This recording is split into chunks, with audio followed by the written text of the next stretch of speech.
দিনটি ছিল 24শে মে রবিবার। এখন ঘড়িতে ভোর 5টা 10 বাজে। আজ আমরা রওনা হব কাশ্মীরের শ্রীনগরের উদ্দেশ্যে। গত এক সপ্তাহ ধরে তাই চলছিল ব্যাগপত্র গোছানোর কাজ।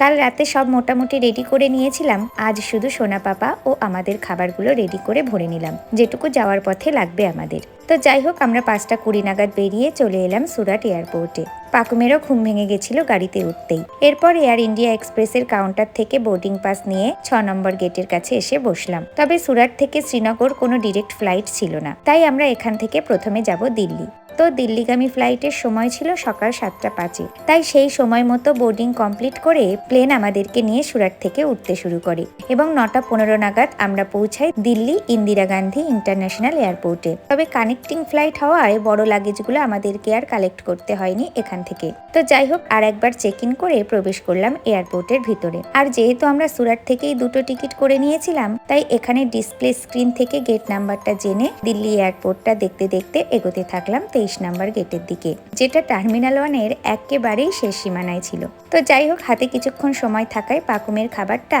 আর একবার এখানে বসে খাইয়ে দিয়েছিলাম। তারপর আবার বোর্ডিং কমপ্লিট করে 11টা 15 নাগাদ দিল্লি থেকে রওনা হলাম জম্মুর উদ্দেশ্যে।